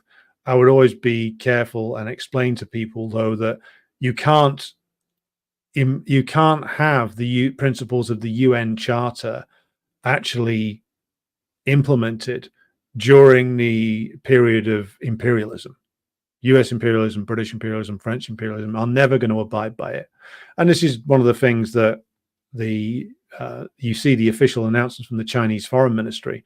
They keep talking about how 50 odd years ago or 45 years ago, we've formally established diplomatic relations between the PRC and the USA. And this has always been about partnership and assisting each other. And we wish to continue that. Of course, I'm sure that there are many people inside the Chinese partying state who know very well that for the US imperialists back in 1971 to 77, when they were doing these negotiations with the PRC, that it was about not about assisting each other or anything like that. It was about principally making sure that the Sino-Soviet split was solidified and that there would be no reconciliation there, and that also that the US corporations could get their cut of the newly opened up labor market in China. This is, of course, what it was mainly all about. Now the Chinese have reached a point technologically and economically where they are surpassing the US in far too many fields for the US imperialists' liking. They're trying to, of course, do a reverse ferret on this. But the Chinese, again, keep going back to this point about, we want partnership, we want to work with you. And I think there's some in the Chinese leadership who would want to return to some sort of partnership with the US, but they also know deep down, I think many of the Chinese leadership do know this, that there's no partnership to be had there anymore, that the US is playing a game with them. And the game is talk friendship and partnership and positive relations via the face of Janet Yellen or Tony Blinken sometimes. But at the same time, they know very well now that the policy is carry out a regime change operation in China. They tried to use Hong Kong as the point of leverage for this. That didn't work. They're now going to take the more extreme option of using Taiwan and see if that works. So they know very well what the US is up to. They keep talking in this fashion about respect for international law and treaties and stuff like that. I think partly to appease a domestic audience of the Chinese capitalist class who were not keen on losing the business with the US, but are being told, I think, now that, well, it's not just that it's not us that is taking away the business, it's the US that is taking away the business. We have offered them partnerships over and over and over again, and they have done nothing but spit in our face. Kobe says, people tend to confuse markets as being inherently capitalist. Markets have existed in all modes of production, including under socialism. Well, if we want to get into the market question, then we're going to be here a long time. I think it's something to return to. But I would say this, it's not just the existence of markets. It's the question of, is the proletariat in a position of being the ruling class or not? Is the proletariat playing an active role, an ongoing role in the formation of economic planning? Is the proletariat genuinely exercising dictatorship over the bourgeoisie? And in my view, if you analyze modern China, those conditions are not met. It's not just a question of the existence of markets. And it's not just a question of the development of technology to a certain point, as the Dengists insist over and over again. It's a question of which class rules and which class has the actual power. Now, in China at the moment, it's a mixture and has been for some time. But I repeat again, it's not a dictatorship of the proletariat. And we need to interrogate this question much further, obviously.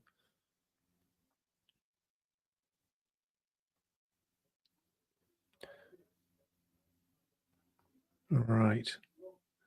Just to mention a couple of other things, because we've been going through an awful lot of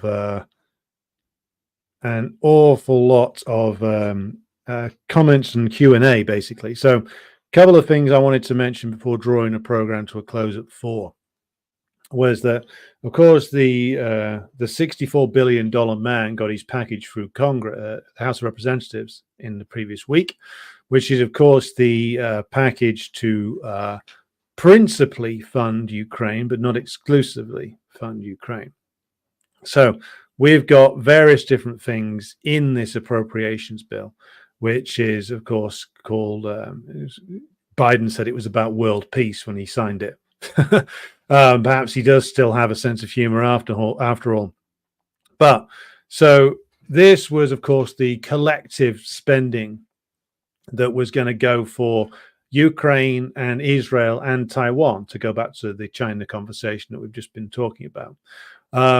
But the Israel bit is interesting because it is, according to the House of Representatives website, it is going to be 26.38 billion to support Israel, which is interesting because that was basically enough for 26.38 similar size Iranian missile attacks. So if the Iranians just do what they did the other day 26 times, that would blow through this budget that the US Congress has just approved. So considering that it cost $1 billion just to shoot down those drones and older cruise missiles, ballistic missiles and cruise missiles that were fired to draw out the Israeli and American air defense over Israel. So they got 26.38 billion to replenish the, these names are ridiculous, Iron Dome and David Sling missile systems, 1.2 billion for the Iron Beam defense system, 3.5 billion for the procurement of advanced weapon systems, defense articles, and defense services through the Foreign Military Financing Program. Now, I'm going to have to look that up to find out what they are actually giving them. 1 billion to enhance the production and development of artillery and critical munitions, 4.4 billion to replenish defense articles and defense services provided to Israel, and 2.4 billion for current US military operations in the region in response to recent attacks. So that's attacks on US bases in Syria and Iraq, and of course the billions that they've spent completely failing to shut down the Yemeni missile attacks on shipping, Israeli and US and British shipping going through the Red Sea. So what does that tell us? It tells us that, of course, without continual and very generous support on the military side, and that this is not counting all the support that goes in on the purely economic side to Israel, that Israel has no way to continue. Like, if a country has to be funded this much, and this is all money given, of course, with no conditions, they will, of course, have to. We have to acknowledge here that this country does not have an independent existence. If the US has to defend its skies, deploy its advanced radar systems, if they have to deploy the British, the American, the French, and the Rat King of Jordan, his air force, to defend the skies against what was, it turns out, a quite limited Iranian missile attack, then this is a country which can't defend itself. It's a country that doesn't have an independent existence. It's a settler colony where many of the population have 2 or possibly 3 passports and several different alternative places that they could be at any one time. So this is the nature of Israel, and it's revealed in this spending bill. Of course, we got the ridiculous posturings of the so-called democratic, so-called socialists of America, pretending that they were against all of this, or some of this, but then going out and grinningly endorsing Biden, like your AOC going out there and saying Biden might be responsible for a genocide one day, then going out and endorsing him the next day, because, you know, it's Trump that's the fascist. Whereas, of course, we know very well that it's not a question of this fascist or that fascist, but when a ruling class turns to fascism, and fascism being inherent within, it's being always a ever-present aspect within the imperialist system. So social democracy proves itself the moderate wing of fascism yet again. So that's the Israel package, which, of course, some Democrats postured about voting against, but most of them voted for it. The bulk of the House Democrats, I think, voted for it. Strangely enough, the most vocal pro-MAGA people, like the likes of Marjorie Taylor Greene and various others, despite the fact they've made loads of like anti-Palestinian and pro-Israel statements, they're the only ones that voted against both the Israel and the Ukraine spending sections.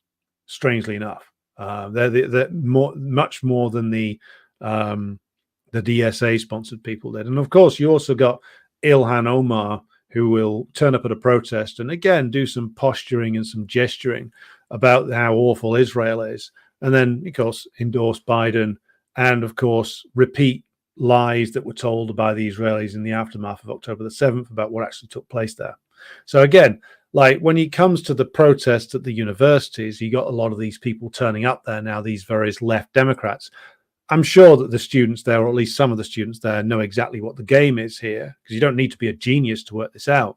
We've already seen the job they did with Black Lives Matter, which is where you get like a movement that's hitting the streets or protesting and getting some traction. They send in the left Democrats to try to police it, try and water down its demands, try and push it back towards the Democratic Party again. That's what they're going to be trying to do.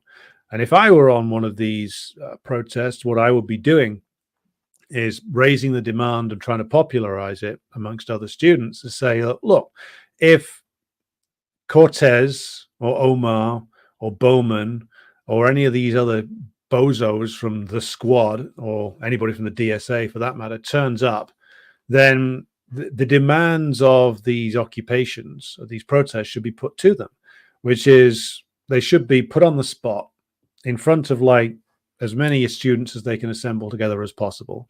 And the likes of Cortez and Omar should be asked point blank, do you support or will you lend your full support to all the demands of this protest, which are, from what I can tell, the students and some of the faculty are demanding that the universities fully divest from anything that they've got in terms of financial involvement with the Israeli state.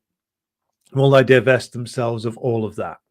And will you, Representative Cortez or whoever we're addressing here in this hypothetical scenario, fully back these demands, go on camera backing them, campaign for them, use all of your influence as a member of Congress to make sure that the university authorities and the local police do not arrest peaceful protesters? And will you fully denounce the genocidal regime of Joe Biden? And will you agree with the court, with the verdict rendered by the International Court of Justice that that Israel is engaging in a genocide, and therefore will you be as good as your words in actually, if Biden is not prepared to cut off support for a government which you, Democratic congresswoman or man, are saying is a genocidal regime, if Biden will not cut off support from them, will you cut off support from Biden? Will you leave the Democratic Party if he's not prepared to cut off support from a regime in the form of the Israeli government, which you say is genocidal? Then you must be prepared, surely, to leave the Democratic Party. You can't remain part of a political party which, according to your own words, is enabling a genocide. Well, we all know that they won't agree with that. Well, you'll get, first of all, they would never agree to be on camera questioned by an assembly of students. They'll turn up for photo calls and they'll try and work some influence behind the scenes, but they won't be held accountable out in the open. But the challenge should be put to them. And if I were in these protests, what I would say is that if they want to come here and do photo calls, then before they're allowed to be here, they should be forced to come in front of an assembly of these students, and they should have all these questions put to them and these demands put to them. If they don't agree to them, then they should be asked to leave and they should be denounced, because there is absolutely no way that these clowns should be able to try and recycle Joe Biden and the Democratic Party, or try and grab some legitimacy for them by pretending to be on the side of these protests when they're not. AOC, Bernie Sanders, and all these other fucking criminals are making excuses for an organization, the Democratic Party, which is every bit as genocidal, every bit as rabid, every bit as imperialistic as anything Donald Trump has said or done. But now let's return to the role of a certain former President Trump. And I think that this week, that just gone, should bury once and for all any notion that he is in any way significantly anti-war in any respect. He had a few instincts which made him oppose the Syrian war, until, of course, he said, we're staying there to take the oil. He had a few instincts which led him towards the conclusion that the US should pull out of Afghanistan, something Biden ended up doing anyway. But again, he has a career stretching over many decades of being a con man. That's certainly true. But more than that, he has proved over and over again that he has no real way of opposing the priorities of US imperialism when the advocates, or should we say the leading representatives of the system, make their demands known. It's why he's in this long-term relationship with Lindsey Graham. Lindsey Graham, who denounced Trump when he was running and is supposedly the complete opposite of everything that the MAGA movement stands for, yet he's one of Trump's closest political allies. And again, this shows that Trump, when it came to Israel, was always on board with the genocide. He said so over and over again. He's flip-flopped a little bit on Benjamin Netanyahu, because bear in mind, he doesn't like Netanyahu very much because he thought that old Benjamin should have endorsed him prior to 2020, due to all the favors he'd done for him. And he, of course, never did. But the question of the Ukraine thing is particularly important because it got Trump denounced by at least one Republican senator by name, because Trump crumbled completely under pressure from the Republican Party leadership, of which Lindsey Graham is a representative of, and basically said, "Oh yeah, we'll just call it a loan and we'll get Johnson to pass it through the House." So of course Trump went into an alliance with Ro Khanna, AOC, Bernie Sanders, and the Democratic Socialists of America, and Paul Mason and Owen Jones in Britain, in financing the fascistic gangsterist regime in Kiev. So this is who Donald Trump is. Let's make no mistake about that. He is incapable of seriously opposing American imperialism, because this section of the American capitalist class, i.e. the lower end of it that he comes from, even though they are frustrated and periodically they are angry with the American ruling class, with the upper end of the ruling class, with the upper end of the US imperialists, they have fallouts with them and disputes with them in increasing regularity as the crisis of the system increases. And then he attracts the support of large numbers of frustrated and angry American petty bourgeois and working class voters. Trump is structurally, not just personally or politically, but that lower end of the capitalist class is incapable of seriously opposing the ruling class the upper end of the American ruling class, the bit that's the more genuinely powerful part, that's more enthusiastic these days about backing the Democratic Party. That might switch around again pretty soon, though, because again, like, even though he represents a certain faction of the lower end capitalists, that faction isn't really capable of opposing the machinations of American imperialism as a whole. Because even though they might have more interests within the continental United States and might not think that the investment in foreign wars is bringing them anything, but they are tied by a thousand strands to the imperialist system via the banking sector, via Wall Street, via if any of them significant shareholders in companies. They're linked to the American imperialist system via the other shareholders in their companies, via the institutional investors. So this isn't this lower section of the capitalist class in America. The idea that this group was going to be the basis for any real revolt against imperialism was always a fantasy. Just as it was a fantasy that the American petty bourgeois were going to be the leaders of any revolt against imperialism. Yes, they're a class which, not just in the United States, it's everywhere, have been under continual pressure from imperialism for generations, since the beginning of capitalism. In fact, the petty bourgeoisie is continually pressured, squashed, pushed into the proletariat, and then a new version of the petty bourgeoisie comes into existence again. And this particular iteration of the petty bourgeoisie is being crushed by the system as it goes into more and more crisis, and he's not liking the consequences of that. Hence their backing for people like Trump. But they're not capable of leading any real opposition to the system. Now, the only positive thing that may come out of this is, with Trump's open treachery, more of his base might start to look further afield for solutions. And again, we always need to be open to those people and prepared to have potentially difficult conversations with them when they come along, because their instincts, particularly the working class element that back Trump, are so more often than not, their instincts are correct, that someone's doing them over, that the system's rigged against them, and they backed a rogue element of the bourgeoisie as the first bit of resistance to that. But again, like, this has now exploded itself. The Trump movement, I think Trump has been its worst enemy for a long time, and now he's done this. He's not going to damage himself too much, because the American left will obligingly still try to turn him into a demon, and it'll still be an entertaining presidential election in some respects. But he's revealed that he's not capable of seriously challenging the system at all, which we all knew, because this is exactly how he acted in 4 years of him being in power. Periodically, he'd try and do something different, but he'd crumble pretty quickly. And that's a result of him and his class position, principally. Right. Where are we now?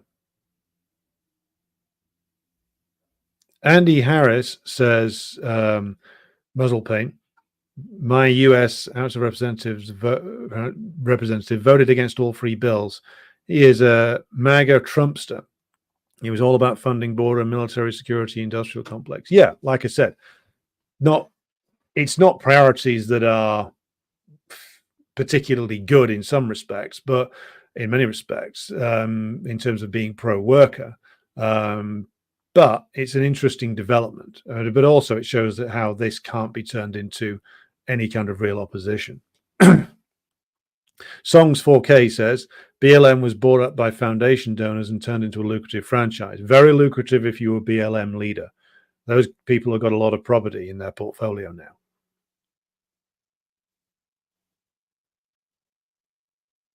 Sid Hatfield says, of course, the Republican Party is the party of the Southern Rim money that sprang up after World War II, and the aerospace Nazis. They're the party of the people like Charles Lindbergh and Howard Hughes. Howard Hughes would probably be a Democrat these days. Well, the modern Howard Hughes is Elon Musk, so God knows where he is. So perhaps you're right.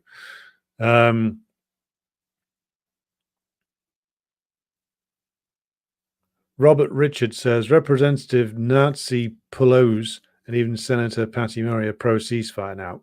Well, they're anti-Netanyahu. That's the thing. They are anti-Netanyahu, and they see him as bad for business. So what the Democratic Party leaders want to do is to pin the whole thing on Bibi, have him pushed out, and have Yair Lapid or maybe Naftali Bennett brought back in. If you read anything that Yair Lapid and Naftali Bennett actually say and look at things they've actually done, or what Benny Gantz has done in his sordid career, you'll see that they're exactly the same as Netanyahu. And plus, it doesn't get rid of the problem that the Israeli political system, because it's decaying, it's become incredibly unstable, and the most rapidly growing presence within it are the likes of Ben Gvir, who was involved in a car crash yesterday, which apparently because he bust through a red light and got plowed into. We'll see if there's anything more to it than that. But yeah, they just think they think they can rebrand Zionism by just sticking a new face on it. It's not going to work. The rot is too deep. Sid says the fact that Trump even associates with the fascist fairy Lindsey Graham should disabuse anybody of the idea that Trump is anti-war. Indeed. J Max says Max Blumenthal and Israel USA student protesters brilliant. Haven't watched it yet. I'll make a point to do so. Trump gave Mike Johnson the green light for the funding of all three wars. Very true. Says that's from Grassy Knoll. Good afternoon to Morgan, who's joining us. Yes, the break was good. Trump's beautiful boat dealers. Well, there's a certain truth to that. In that, like he represents a revolt of the lower end bourgeois. Has a mass base in the petty bourgeois and a certain base in the working class, all of which was always incoherent and was always going to fall apart. But again, this is the first stage, or the first stages, I should say, in American revolts. We hope that they will develop further.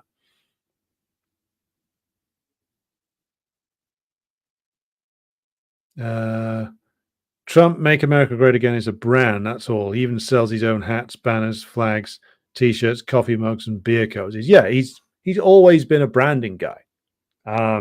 He had a good instinct, and he has a solid instinct as to what the base wanted to hear. So I mean, you can see it in some of his speeches. He's testing things out with them constantly. So he knew that the immigration thing was going to be a big thing, so he lent into that. He discovered that when he beat up on, Scott Walker, if you remember him, or Jeb Bush, or any of the other nerds that were in the debate podium with him, he discovered that when he did that, people liked it. So he lent into that. That never was that, and he was very good at doing this sort of beat 'em up entertainment stuff. That never translated into any kind of serious plan. And he's always been a con artist. He thinks that, the people who criticize him the most are the same as him. So like people on the American left criticize Trump for, being all about just branding and bullshitting everybody. But they're backing things which are exactly the same. Like they're backing like this Ukrainian war, which is not a war anymore. It's a slaughterhouse. And they're backing plans that are all about, there's going to be a counteroffensive by 2025. We're going to take Crimea by 2025, all of which is not real. It's branding and advertising. So Trump offends them, as I said in a recent article, because he doesn't play the language games. And the American petty bourgeoisie, more specifically the liberal petty bourgeoisie, needs its language games because they need to have that layer of respectability and plausible deniability that they can pull over the enormous criminality of the system, which they know on some level is awful, but they want to keep this sort of moral sense of themselves. And Trump denies them that sense of it. That's why they're mad at him. It's not over anything he's actually done.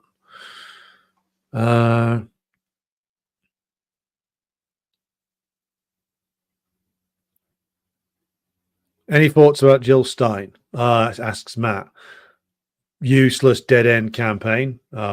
Green Party in the United States is in reality no better than the Green Party in England or the Green Party in any of the other parts of Britain or the Green Party in Germany. It's just at a less advanced phase. Like there's well-meaning people like Jill Stein, and I think she is sincere in the things that she stands for and the things that she says. But the Green Party is a mess in the USA. And in 24 years since the Ralph Nader run, it doesn't seem to me, looking from the outside, and if I'm wrong, Americans pull me up on this, it doesn't seem like to me that the Green Party has made any advances in an almost quarter of a century. Yes, they have ballot access in many different states, but it doesn't seem like they've gone forward. I mean, they nominated Howie fucking Hawkins last time and they rigged the nomination for him. So this isn't a party with any legs. Like it's an odd hodgepodge of like old social democrats, old hippies, and disenchanted liberals who will deliver absolutely nothing because the time of their politics disappeared about 50 fucking years ago. Songs 4K says the old oligarch families have moved into green tech. Getty is funding Stop Oil protests to campaign for tax benefits for a green tech portfolio. Very true. Trump knows how to read a room, says Iantu. That's correct. Cedar Hatfield says Westerners have been imbued with a landslide of advertising and branding all of their lives, so we can't fault them too much for falling for it. No, but we can recognize it and try and rectify the problem. Iantu says also makes his base feel seen, whereas the Democrats show open contempt for their base. Yeah, he knows how to pick up on something and make it into his speeches. Like Trump comes across as a far more real human being than any of the Democratic Party leaders. Hence, that's part of his appeal. MAGA, says Songs 4K, was a hat that Claremont conservatives filled out with nationalism. Yeah, it's MAGA turned into whatever Trump or those writing Trump's scripts or those writing Trump's policies wanted it to be. I mean, Lindsey Graham correctly said, well, when we send money to Ukraine so that Ukrainians essentially die rather than Americans, that's MAGA. So it's whatever you want it to be. It's constantly shape-shifting. Same is true, by the way, of whatever democratic socialism is.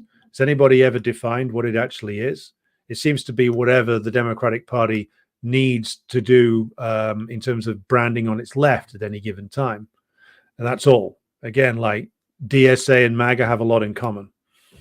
Putin's shirt says the US has never recovered from JFK's assassination. No one with a brain wants to run for the presidency because they know the CIA can take them out anytime and will.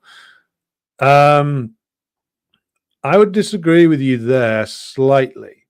Say the JFK assassination was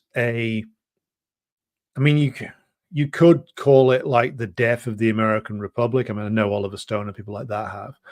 I would say it was a very violent manifestation of the US as an imperialist power, meaning that power resides in the state machine and a bureaucracy. It doesn't reside in any elected politician. And also, it's the same is true, by the way, for the removal of Nixon. Like Nixon is a disgraceful bastard in so many ways, but he was removed via an anti-constitutional coup. They didn't blow his head off like they did with JFK.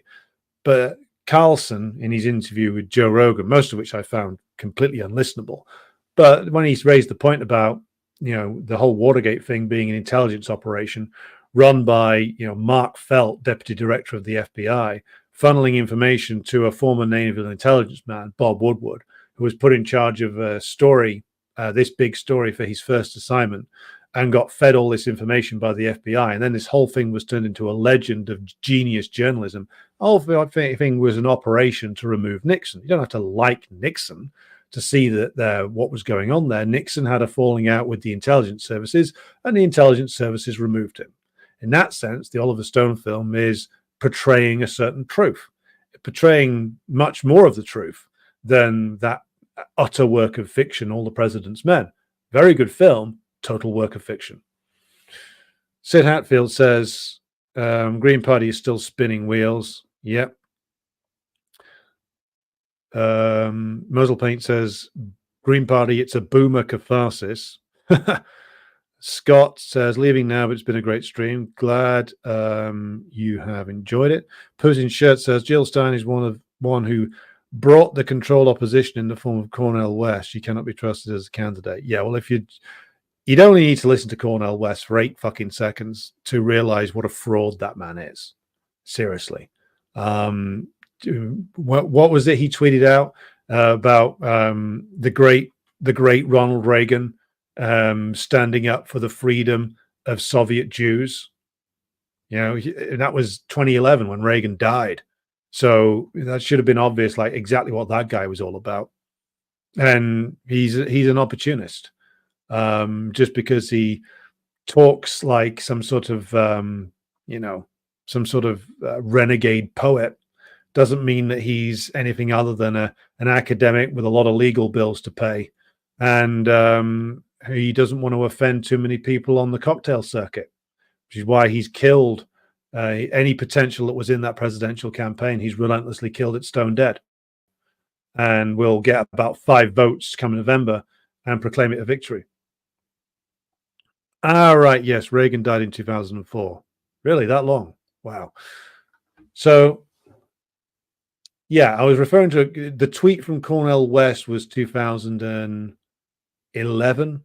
So I'm not quite sure what it was about, but it's the 2011 tweet when he's talking about how Ronald Reagan stood up for the freedom of Soviet Jews. I'm not quite sure why he was tweeting about that then, but he hasn't deleted it. So there you go. Songs 4K says the NSC 68 memo ushered in a national security state and creating a dual state structure, a Praetorian Guard. Well, it's the same with every state to a degree. Like there's those who run the state, seriously run the state. So in British terms, it's the heads of the civil service, it's the heads of the intelligence networks, the secret police and the foreign intelligence service. It's the heads of the armed forces, and in coalition with the bureaucrats from the Bank of England and very senior people from the City of London. That's where decisions are actually made. A combination of economic, military, and bureaucratic power. That's who makes decisions. And if they want to get rid of a prime minister, they can do. Just look at how they got rid of Liz Truss, a complete idiot, but someone that they collectively, like the bureaucrats in Whitehall, the Bank of England, and the City of London, they all decided that she was unacceptable, and they got rid of her inside a month. Very efficient system, can be done, and that was done out in the open, and the idiot leftists celebrated it because they never learn anything. Robert Richard says, West goes along with the Uyghur oppression narrative. Yeah, because he's never done any serious reading on the matter. He just believes whatever the fuck the narrative that comes from the likes of Adrian Zenz comes out with. And he's always done this. I mean, he believed the myth about Soviet anti-Semitism. He believes all the myths and bullshit that came out of the CIA about the people's democracies in the USSR in the 60s and 70s and 80s. People like West, people like Chris Hedges, like these are all very bitter anti-communists. I mean, Hedges is kind of like now maybe he's trying to make some sort of sense of like where he's ended up, which is that all the things he supported as a younger man have turned into shit, but he hasn't recanted anything on his anti-communism. So all these figures are to be, you can read them, you can maybe find something useful in them, but the political judgments of people like Hedges and people like Cornel West have always been terrible. I mean, fucking Chris Hedges keeps going on about how the USA is in a Yugoslavia 1991 situation, and he's been saying that for 20 years, whereas it's really not. Because where's the imperialist power trying to break apart the United States? There isn't one. Given that was one of the principal drivers of the breakup of Yugoslavia. It's a facile comparison, and he should know better. But he's such a rabid anti-communist that he can't make sense of this. Sid says, in the course of my book research, I've encountered numerous instances where the US government and the press were just as corrupt and gaslighting as they are today. And you mentioned 1912. Yeah, I think it's always been the case that they're just as propagandistic as they've always been. It's just become, I think, thanks partially to social media and partially because of the fact that the quality of the personnel they employ has deteriorated. It's become more and more obvious. Like when you see that in Britain, for instance, if I go now to the BBC website and if I go to the world section and if I go to, let's have a look. US and Canada. Is there anything on the front page? Yeah, there's one story about the protests on the campuses there, but it's overwhelmingly about the fact that these are all violent anti-Semites and should be suppressed. So it's like, of course, not portraying the reality at all. But it's, as Sid says in his comment, the myth of an earlier and better time is just that, a myth. Yeah, because there was, for a little bit of time, for a generation maybe, in the United States and Britain, there was the welfare capitalist period where people lived genuinely, materially better lives than they had done in the previous generation. Then, of course, there's certain nostalgia sticks to that period. But again, communists shouldn't indulge in nostalgia. Okay, so I'm going to bring things to a close for today. Thanks to all 234 of you who are watching live. That's a very good number. Be sure to like and share the stream if you haven't done so already. If I've not addressed any questions you wanted to see addressed today, be sure to email me to remind me to do a follow-up on that. I will be back again with you with more of this tomorrow. We're going to be focusing much more on the campus protest then. This has turned into another Q&A, but I always enjoy those. There's nothing wrong with that. Thanks to everybody who's tuned in today, and I'll be back with you again tomorrow.